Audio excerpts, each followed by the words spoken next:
Throughout the dog days of summer, I've felt a longing for something more.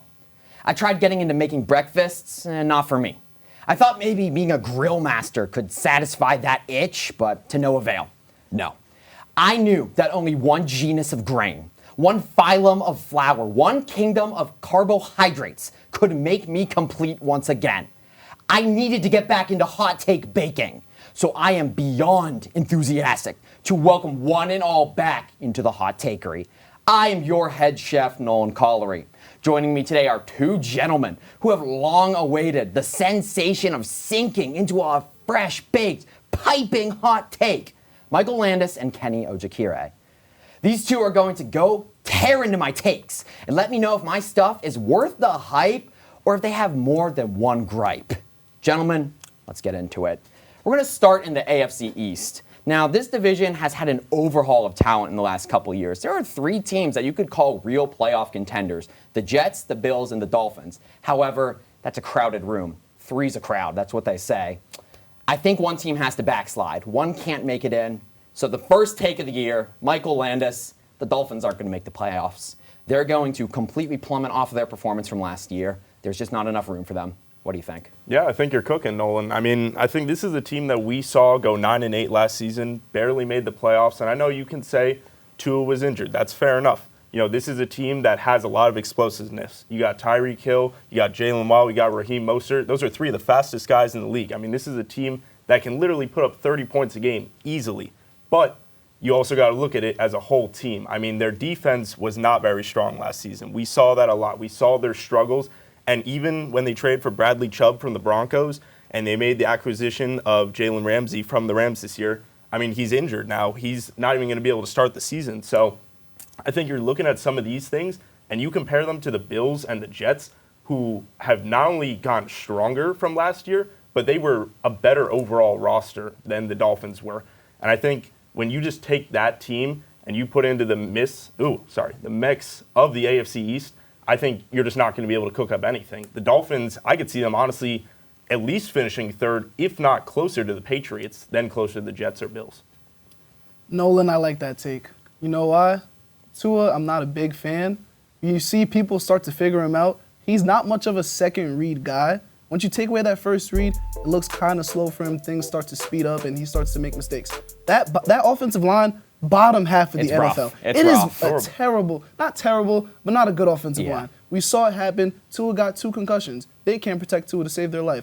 While Takery and Jalen Waddle, they are going to go crazy this year. No doubt about it. 2 1K seasons. But I just don't think they have a strong enough defense.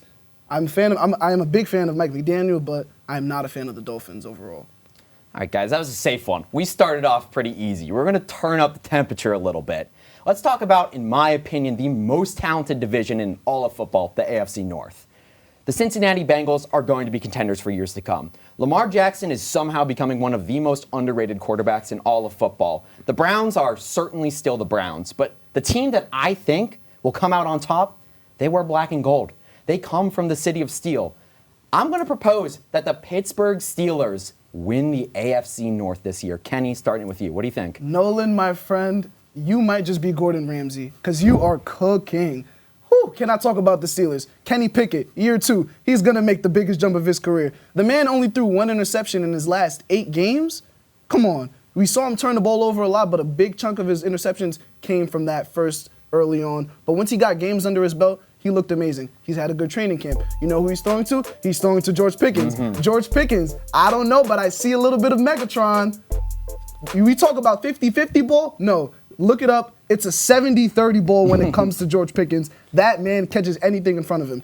That defense, oh my God, let's talk about it. TJ Watt. But we'll talk about TJ Watt, but no one knows about the monster across from him. Alex Highsmith. 14 and a half sacks. Top 10 sack leader. He's amazing. That defense, they got corners. They have a deep corner room. We haven't seen that in a while. Now you add Pat P, you add Desmond King, and you have Joey Porter Jr. now. Joey Porter Jr., he looks amazing. He was asleep. I don't know why he fell to the second round. We know what that defense is going to do. I also want to flip back over to offense. They bolstered up their offensive line. Amazing for them. Najee Harris, he's a 1,000-yard, 7-touchdown guy every single year. He should do it again. Now they have a better offensive line to protect him. They have a better offensive line to protect Kenny Pickett. And on top of that, We do not talk about Calvin Austin. Mike Tomlin shut him down, which I was surprised last season. But this is a speedster. If he can run routes, he can be another mini Deontay Johnson, even Deontay Johnson. He's a mini Antonio Brown himself. This Steelers team is going to be amazing. I think they could win the division. I'm not cooking with you this time, Nolan. I'm sorry. I can't see it. I cannot see this Steelers team, who is absolutely very solid. I give them their credit where it's due, all right? They finished the season very strong. They went 7-2 in their last 9 games. I get it. They have a great young roster. They are starting to build the core. It's there. I see it. Kenny Pickett, George Pickens, Najee Harris, it's there. You know, Broderick Jones, you just taken the draft this year. It's all there. It's coming together. But are we really going to forget about 2 guys named Joe Burrow and Lamar Jackson? Because you can't. You literally can't. You're talking about a guy who almost just went back-to-back years to the Super Bowl in Joe Burrow, almost won one, and you were talking about Lamar Jackson, who, when he's healthy, is MVP level. I mean, look, the Steelers can be a great team, but when you're talking about going up against the Bengals and the Ravens, who just have elite rosters with elite talent, I mean, it's just going to be so hard for them to actually be able to make a move. Do I see them as a wild card team? Yeah, for sure. I could see them making the playoffs, but winning the AFC North as a whole, that's one of your wild takes so far, buddy. I don't know. I feel like you overrate the Ravens just a little bit. I mean, when was the last time we've seen a fully Lamar healthy season? It's been a while, but you got to go with it. I mean, it's like with Tua. You can't say that a guy might get injured. You got to hope that he's going to be healthy. So if you're hoping that Lamar is going to be healthy, then that's how you got to view it, you know? You got to view this season as everybody's healthy and competing. Now, it was a warm take. It was borderline hot. Any good baker, any good chef saves their hottest stuff for last.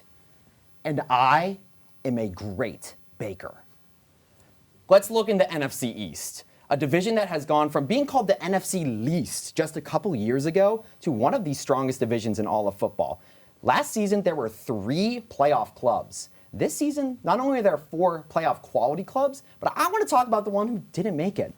The Washington Commanders have something cooking. My hottest take that I can give to you gentlemen today, by year's end, the Washington Commanders are going to be a playoff team. I'm so confident, that's why I'm selling this out to you. Michael Landis, what do you think? Nolan, you can call me Ronald McDonald because I love that. I absolutely think that the Commanders are going to take that next step this year. I know Kenny does not agree with me, but I think it's happening. You were looking at the NFC East, a division that for almost the last 20 years has had a different winner every year. Now, has that been the Commander for most of those years? No, not at all. They've not even been close. But this isn't about winning the division. This is about competing in the division and getting wins, moving up the board, and claiming a spot in the NFC playoffs, which last year we saw were very weak. There were only a few teams that were actually very solid and up to that level. Looking at this team specifically, I think that their defense is absolutely in that top 10, top 15 level. I mean, you have a secure, I'm going to say it, I'm saying it, they got it. And that offense, I know they've had their quarterback troubles the last few years, but I think now, I can't say that Sam Howell's that guy because, you know, we actually haven't seen him really in a full season playing pro. We've seen him in the preseason. He played very solid. But I think that this is a team with very young weapons still. Obviously, you got Terry McLaurin. He's amazing. You got Jahan Dotson. You still got these guys building around your core, Brian Robinson. This is a very solid team. The offensive line is solid. It's not great, but it's solid.